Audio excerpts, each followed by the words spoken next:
بيت منكوت، ماني فاضية. مرحبا. اليوم نزلنا على الشارع وسألنا الصبايا والشباب إذا عندهم الجرأة يقولوا لنا قد ايه نمرة رجلهم أو خسران. خليكن معنا لحتى تشوفوا هالفيديو. مرحبا. يا هلا. كيفك؟ الله يسلمك، شكرا. على شو شكرا؟ شكرا على كيفك. هلا يعني معقول تقول لي مو منيح؟ لا طبعا منيح اكيد، ولو عندك الجرأة تقول لي قد ايه نمرة رجلك؟ 3 صدمتك شي بسؤال؟ لا عادي، سؤال عادي يعني. انا بفوت على محل البسه بساله قد ايه رجلك؟ بقول له 3 في عالم تخجل تقول. ليه لا اخجل؟ عم اعطي مقاس، انا ما عم اعطي اي شيء ثاني. لا انت بتهزر. طيب وزنك؟ وزني 90 ممكن يعني. لك 174 تقريبا؟ 183. عندك الجرأة تقولي قد ايه وزنك؟ 56. كيف طولك؟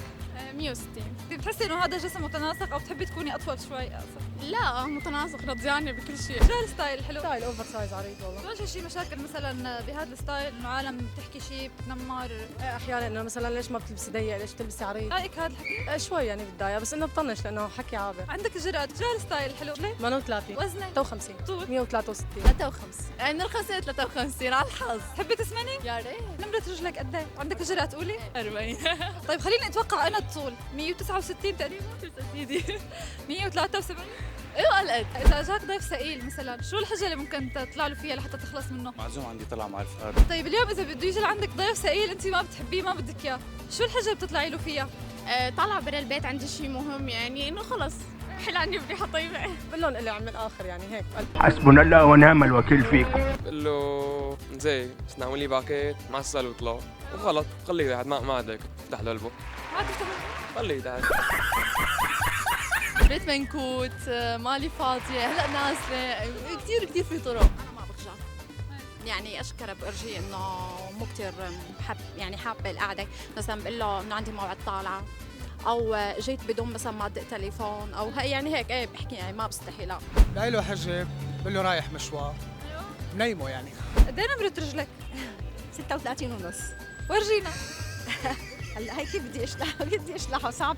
والله انا عندي للضيوف السئلة جاييني مثلا رفيق سئيل بقول له رايح على دكتور اسنان بعتذر منك، بدي اطلع من الدرس عندي موعد مع دكتور اسنان، ممكن تلاقي حجة لضيف جايكي؟ والله إذا جاييني ضيف سئيل بقول له عندي مريض بحالة إسعافية ضرسه كتير واجعه ومضطرة هلا غادر روح على العيادة. ما ممكن تقولي لحدا بتكرهيه أنا بكرهك يا أخي خلاص ما عاد بدي أتواصل معك. بقول له اياها بالشو بس خلص يعني ملامح وشي وافعالي لحالها بدله انه خلص انت روح. في عالم يا عن جد سئيلة عن جد بتيجي لعندك بتدبقك، يعني حتى لو أنت قلبتي وشك ما ضيفتيهم ما عملتي شيء بدهم يضلن، شو بتعملي؟ ضل عم ساير بالاخر لحتى يروح، يعني انا ما فيني الا والله مثلا اوجع مشاعري اقول له انه يلا خلص روح لعندي. او ببعث مثلا لحدا من قرايبيني يبعث لي رساله يقول لي ضروري خليني اطلع، وانا اساس جاني هاتف وبنبسط منه. اللي ضروري خلينا نطلع. طيب فيك تقلد لنا صوت ولد صغير؟